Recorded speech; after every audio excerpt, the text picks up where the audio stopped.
I have an admission to make. I am addicted to YouTube language learning videos. I know better. Most of what most of them say is just all kinds of wrong. There's mountains of academic literature on the science of learning, on memory, on second language acquisition, and on language instruction. But there's something just totally engrossing about watching someone ignore all of that and instead decide that they're going to do something crazy like learn Italian by spending a week of 8-hour days memorizing the dialogue in a single man on the street interview. Given that there are so many choices for learning materials out there, why is this even a thing? We have textbooks, classes, apps, all at our fingertips, and yet people are frustrated with those and motivated to start their own unhinged experiments on themselves, like Dr. Jekyll and Monsieur Hyde. Well, the answer is that a lot of people aren't getting what they want from what's out there. And when I think about the various methods that I've used to study various languages, I get it. As a linguist, I'm unburdened by the need to achieve a high degree of fluency in everything I study. I can just study stuff for fun. But I can also see how a lot of approaches are really suboptimal.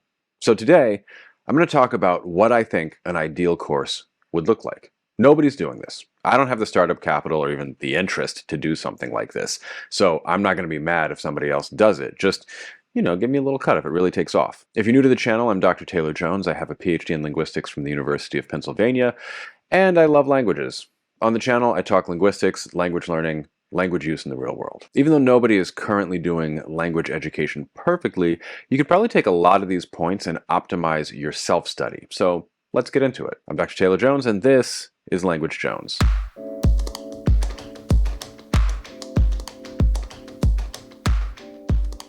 So here's the thing. Right up front, let me say that the reason nobody is doing this is that it's hard and language specific. Different textbooks, apps, courses, and other resources do different aspects of this well. So my ideal course would take into account both the science of learning, that is both memory and developing communicative competence, and organize a course around language-specific phenomena. It would take into account the most common and useful words and phrases, that needs to be unpacked, and give a clear understanding of the grammar from the beginning. And ideally, it's native speaker audio or audiovisual materials and culturally relevant. All of that needs to be explained. And yeah, I know I said native speaker, but we really do need a better term for that. So let's start with learning. When I was in high school, I studied French.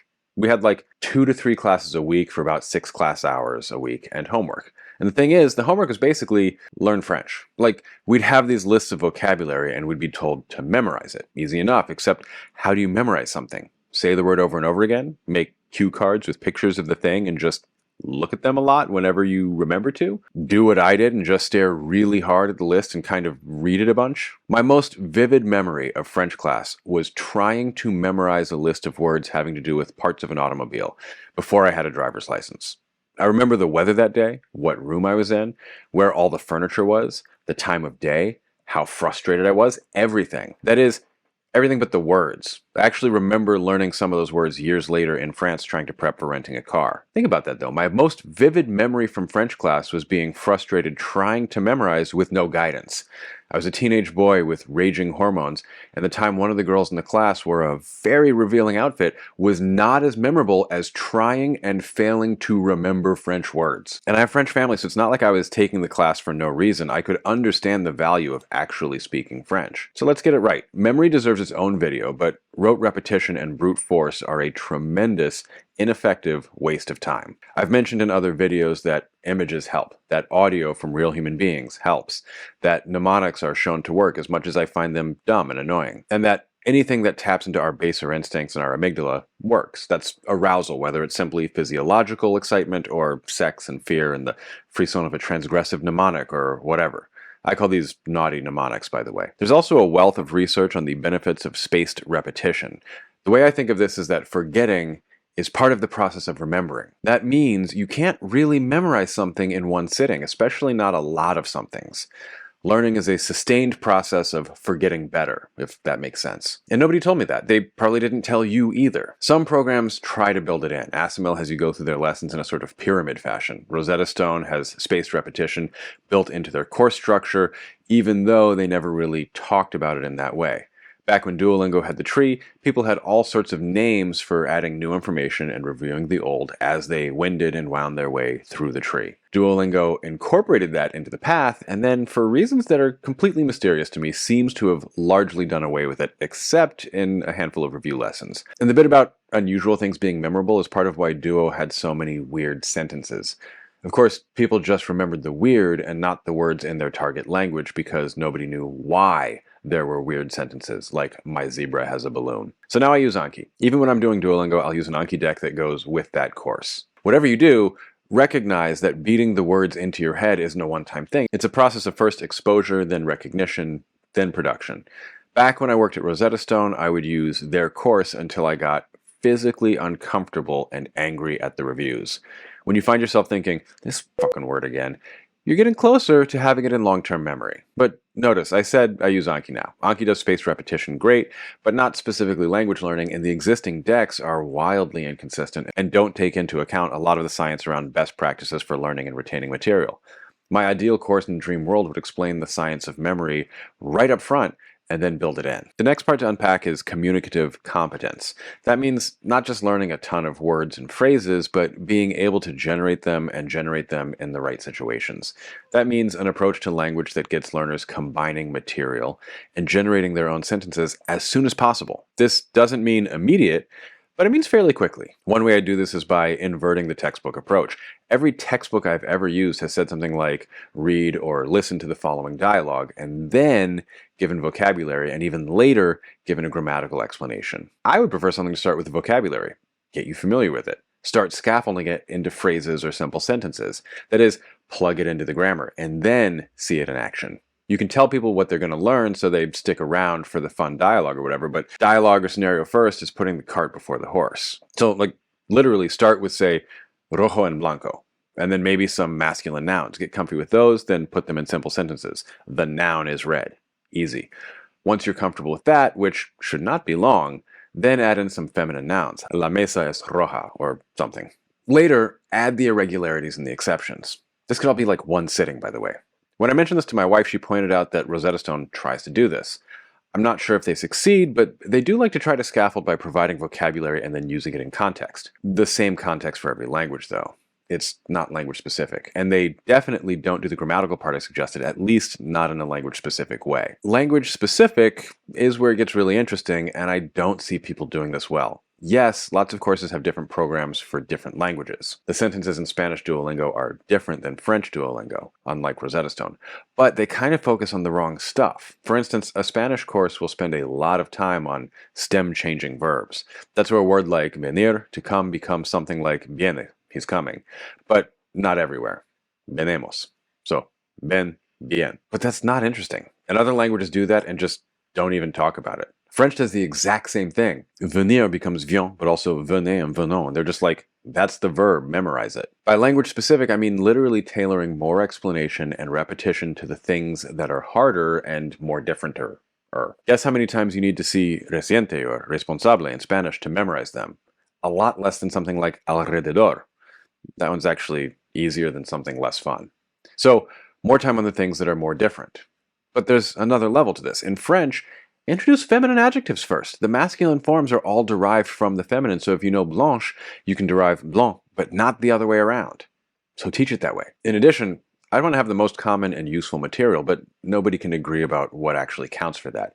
You could do the most common 1,000 words, but you're going to be spending a lot of time on function words like the. So maybe get rid of stop words or teach them. The determiners that mark gender and so on with the noun. There's options. You could do n-grams, so bigrams, trigrams, but those end up being partial phrases and stuff. And compound nouns end up being way less common than either of the words that make them up. It's a mess. Not to mention that any sort of top 1,000 words list is corpus dependent. More than anything else, though, I think everyone falls down on explaining grammar. And specifically, explaining where it's basically the same as English, where it's important how it's different, and that the whole system is finite and learnable in a quick amount of time. I'm currently working on my Spanish, and the first thing I did was get a good grammar and try to understand the whole structure. Not memorize it, I'll do that over time, but just, okay, these are the tenses, these are the aspects, these are the moods, these are the morphologically compound tenses, these are the breaks. Brakes in the bus, brakes on the car, brakes to make you a superstar, brakes to win and brakes to You got your conditional, you got your imperfect. We use all of these all the time, so it's worth knowing what everything in your target language is right up front, and then working through memorizing it all methodically as you learn. But we spend months getting to things like the conditional, where we'll spend a few weeks and not combining everything the way it's usually combined in real life. Imagine I tell you a story. Yesterday I was thinking about reading a book when the phone rang, and it was a friend I hadn't talked to in a long time. He asked me if I wanted to meet him at the cafe, and I would have if I had had the time. Maybe we will later in the week. I could really use a visit. I love coffee. I wish I were coffee. Is that crazy? Like, subscribe, and leave me a comment if you wish you were coffee. That stupid story has the imperfect, simple past, pluperfect, reported speech in the past, and an embedded clause, the conditional, the future, and the subjunctive. Yes, English has a subjunctive. Not to mention declarative, interrogative, and if you count the YouTube call to action, imperative. No, but really, leave me a coffee emoji in the comments if you like coffee, or tell it to me in your target language, or better yet, tell me your favorite type of coffee drink. I am so tired right now, I need the vicarious caffeine boost.